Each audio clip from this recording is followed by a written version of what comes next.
Comment vous expliquez ça? Comment vous expliquez une telle violence? Parce que personnellement, je cherche à comprendre pourquoi la pratique sexuelle d'autrui peut rendre les gens à ce point furax.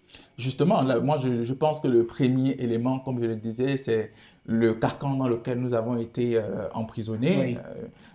dans la société, dans notre famille et tout cela. Et aussi, il y a des idées tellement importées qui font à ce que, au fur et à mesure qu'on parle de ces idées, il y a comme une sorte de répercussion euh, plus ou moins naturelle de la part des Camerounais et des Africains de façon générale qui parleront d'importation sans même comprendre, hein, Oui. sans chercher à comprendre, sans même faire des recherches et tout. Donc, il y a ça. Et aussi le fait qu'il y a l'ignorance dans tout cela. Donc, il y a plusieurs personnes qui sont vraiment ignorants de certaines questions et par conséquent c'est la même chose avec le VIH. Vous voyez? Donc, Oui. si aujourd'hui, donc, l'ignorance fait à ce que forcément, on va dire des choses sans comprendre, on va agir de façon violente sans forcément comprendre parce qu'on veut préserver certainement quelque chose qu'on nous a demandé de préserver sans nous expliquer pourquoi il faudrait la préserver. Alors, il y a un certain nombre d'arguments que les homophobes de tout poil qu'il y a dans notre pays avancent pour justifier leur attitude. Première chose, c'est une pratique importée. Non, mais Qu'est-ce que non. vous y répondez? Moi, ça ne saurait Quelqu'un a être. dit dans ce Vox Pop-là que nos parents ne faisaient pas ces choses-là. Ah non, mais écoute, c'est faux. Lorsqu'on parle de découverte, je crois qu'on comprend bien ce que ça signifie. Peut-être que les personnes ne connaissaient pas ou alors la pratique était quelque chose qui n'était pas vraiment mis en public, qui n'était pas quelque chose d'assez public. On va se dire qu'avec l'évolution des droits humains, avec une affirmation d'éthique, des réseaux sociaux et autres, les gens sont beaucoup plus enclins de s'exprimer et de parler de leur situation. Aucunement, ça ne pourrait être une question importé dans la mesure où même dans des villages, lorsqu'on va par exemple au deuil, dans des villages, on rencontre des personnes homosexuelles, des lieux où on ne trouve même pas de télévision. Oui, mais ils disent que c'est de nos jours qu'il y a ça. Ouais, mais de nos jours, Avant, il n'y avait pas. mais pourquoi est-ce que ça se ferait de façon imaginaire? C'est-à-dire Non, que c'est il faudrait depuis que le bien. blanc est arrivé en Afrique qu'il Oui, nous a apporté cette chose-là. oui, mais moi je suis en train de prendre des exemples dans des villages enclavés où on ne retrouve pratiquement pas de télévision et où la radio, par exemple, est destinée uniquement soit au père, soit à la mère.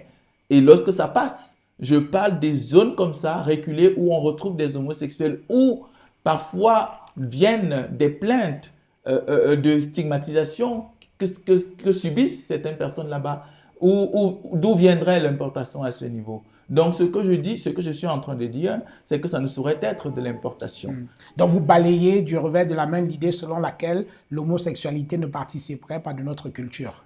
Je balaie ça absolument avec la plus ferme énergie dans la mesure où on va se rendre compte que, parlant même de l'homosexualité, lorsque on parle même de cette répression-là, certains pays, la répression même de l'homosexualité dans certains pays africains a été introduite par le colon aussi. Oui. Donc, du coup, vous ne pouvez pas nous parler d'une importation, d'une pratique, mais qui fait également l'objet initialement par par ces mêmes colons. Et il Donc, faut quand même ça ne se dire comprend pas. que historiquement, il n'y a pas très longtemps, on parle de moins d'un siècle, en France par exemple, on exécutait les personnes soupçonnées d'homosexualité sur la place publique par empalement, vous imaginez, par empalement. Effectivement. Oui. Donc, il ne faudrait pas qu'on donne l'impression que la question de l'homosexualité n'a été une question houleuse qu'en Afrique. Elle était également une question, et elle est même toujours une question houleuse, même en Occident. Donc, tout le monde n'est toujours pas d'accord avec ça. Et comme on le dit, les réalités peuvent différer, mais ce qui est clair, c'est qu'ils ont pu évoluer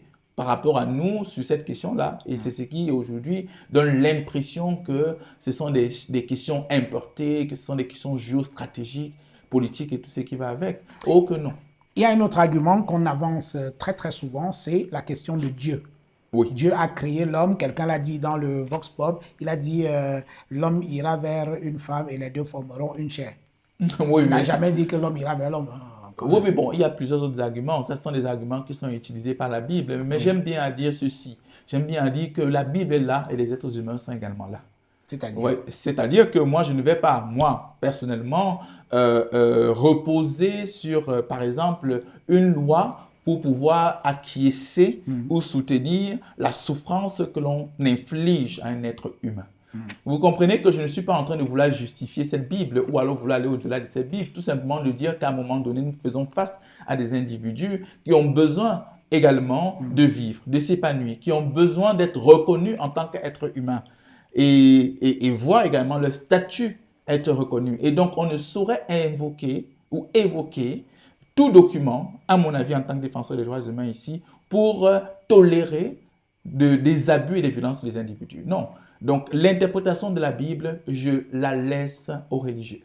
Ce n'est pas à moi d'interpréter la Bible. Mais moi, en tant que celui-là qui défend les droits humains et l'individu, je dis, il n'est pas justifiable que l'on torture des individus, qu'on traite des individus comme des animaux, on leur méconnaît leurs conditions humaines, qu'on les chosifie ou qu'on les traite comme n'importe quoi, tout simplement parce qu'on a une Bible qui existe, tout simplement parce qu'on a une loi qui existe. Non.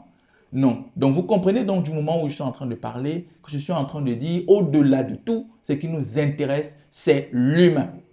Au-delà de son orientation sexuelle. J'ai dit au-delà de tout. Ça veut dire que je suis en face d'un ancien terroriste ou d'un bandit. Ce qui m'intéresse, c'est de savoir est-ce qu'il est respecté dans sa dignité humaine? Est-ce qu'il est respecté en tant que personne humaine? Et donc, si je vois un brigand pris en flagrant délit de vol, alors qui se fait lyncher par les populations, moi en tant que défenseur des droits humains, moi en tant qu'humain, tout simplement, je ne tolérerai pas ça. Et c'est la même chose pour les personnes homosexuelles. Donc, c'est ce que je veux dire, c'est que je me refuse de commencer à prendre X ou Y documents et commencer à faire des interprétations qui, après moi-même, vont m'embrouiller.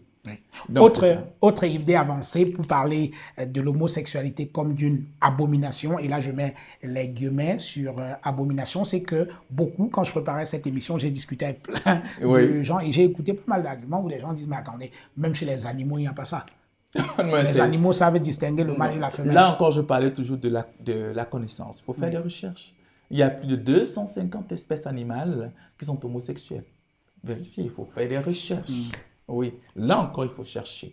Et ce que je suis en train de dire, c'est que... Certains chercheurs disent même que chez les plantes, il y a des homosexuels. Ah, mais c'est ce que je suis en train de dire. Pour les animaux, c'est prouvé. On ne peut plus avoir ces arguments-là. On ne peut non plus avoir l'argument selon lequel, monsieur, dites-moi comment s'appelle l'homosexualité en ma langue. C'est une foutaise. On ne peut plus utiliser ces arguments au XXIe siècle. Ça ne se passe pas. Encore moins en 2024.